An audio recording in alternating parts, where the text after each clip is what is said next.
and today I'm going to read The Mitten, adapted and illustrated by Jan Brett for you. The Mitten, a Ukraine folktale adapted and illustrated by Jan Brett. For Sylvia Kyle, Ruth Ann Johnson, Rebecca Lim, and Tad Beagley. Once there was a boy named Nicky who wanted his new mittens made from wool as white as snow.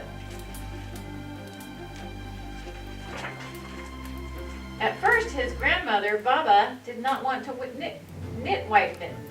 If you drop one in the snow, she warned, you'll never find it.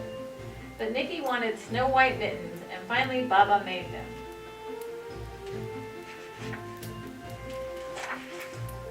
After she finished, she said, "When you come home, first I will look to see if you are safe and sound, but then I will look to see if you still have your snow white mittens." So off Nicky went, and it wasn't long until one of his new mittens dropped in the snow and was left behind. A mole, tired from tunneling along, discovered the mitten and burrowed inside it. It was cozy and warm and just the right size, so he decided to stay.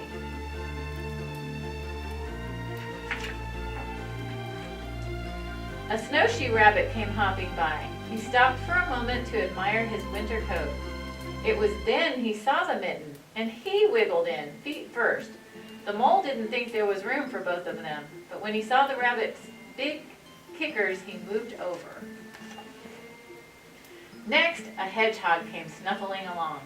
Having spent the day looking under wet leaves for things to eat, he decided to move into the mitten and warm himself. The mole and the rabbit were bumped and jostled, but not being ones to argue with someone covered with prickles, they made room. As soon as the hedgehog disappeared into the mitten, a big owl, attracted by the commotion, swooped down. When he decided to move in also, the mole, the rabbit, and the hedgehog grumbled. But when they saw the owl's glinty talons, they let him in. Up through the snow appeared a badger. He eyed the mitten and began to climb in. The mole, the rabbit, the hedgehog, and the owl were not pleased. There was no room left, but when they saw his diggers, they gave him the thumb. It started snowing, but the animals were snug in the mitten. A waft of warm steam rose in the air, and a fox trotting by stopped in to investigate. The side of the cozy mitten made him feel drowsy. The fox poked his muzzle in. When the mole, the rabbit, the hedgehog, the owl, and the badger saw his shiny teeth, they gave him lots of room. A great bear lumbered by. He spied the mitten all plumped up. Not being one to be left out in the cold, he began to nose his way in.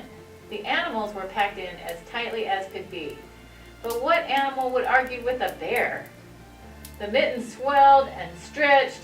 It was pulled and bulged to many times its size, but Baba's good knitting held fast. Along came a meadow mouse, no bigger than an acorn. She wriggled into the one space left and made herself comfortable on top of the bear's nose. The bear, tickled by the mouse's whiskers, gave an enormous sneeze. Achoo! The force of the sneeze shot the mitten up into the sky, scattered the animals in all directions. On his way home, Nicky saw a white shape in the distance. It was the lost mitten, silhouetted against the blue sky. As he ran to catch his snow white mitten, he saw Baba's face in the window. First she looked to see if he was safe and sound, then she saw he still had his new mitten.